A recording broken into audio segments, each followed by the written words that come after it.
ou bien public. waaw mais noonu lay demee sax liberté wóor moom moo di nii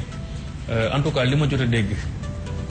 Tange wax na dëgg dina jaaxal ñu bari nañ ŋaan waaw wax na dëgg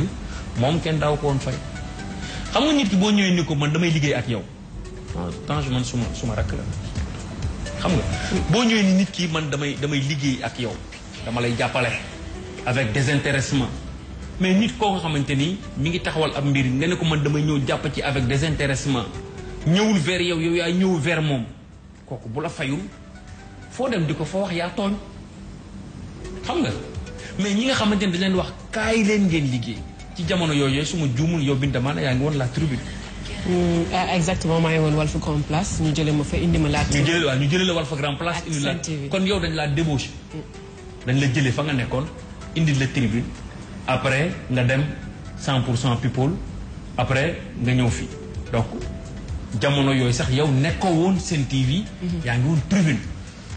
Mati 3 Pommes journaliste bu mag la Mati 3 Pommes kenn du ko jël fenn te doo ko fay man xam naa ko liggéey naa ak moom lu war a jege fukki at moom du laal banc xam nga du liggéey fenn nga amal ko ñaari dërëm xam nga et puis man je vois pas sax loo nga xamante ni depuis Matisalam la ñu koy bindal. dinaa wax daal wax ji nga xamante ni suma rakk Mouhamed Ndiaye wax na ko bu RFM xam nga moom moo di gis nga nit lépp loo xamante ni dafay dem lépp luy dem fexeel rek ba rafet ci parce que lépp luy dem du am tànki ginnaaw tànki kanam rek lay am boo bëggee retourner ngir jéem a tardeel nit ñi par rapport ak loo xamante ne amoon na da ngay yaakaar ni yow ndam nga cay jëlee mais fekk booba nit ñi dañ lay jàppee koo nga xamante ni xol bu tàng donte sax doo ko mel mais liberté wóor moom moo di ni xam nga ki ñëw ci coobareem di jàppale nit ngir mu jëm ca kanam kooku buñ ko fayul yaakaar na ne warta wax dara mais nag ki nga xamante ni dañ laa jëli yow fa nga nekkoon kooku buñ la fayul nga wax non je pense daal que ni mu demee ci politique bi tamit noonu lay demee fépp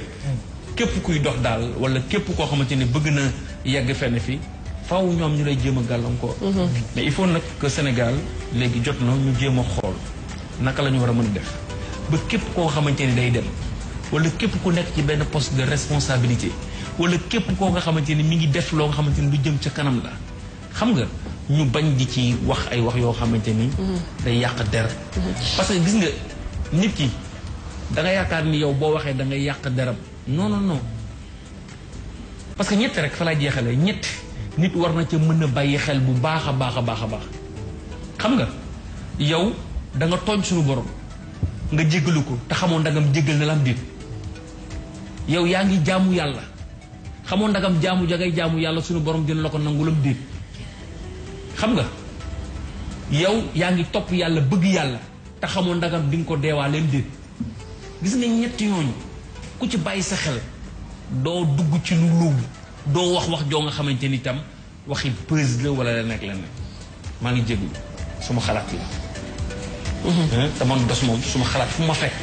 fa la may baax mu nekkoon juste benn précision boo xam ne dañ ko doon def te li nga xam ne moom moo nekk actualité web bi di remercier Adjara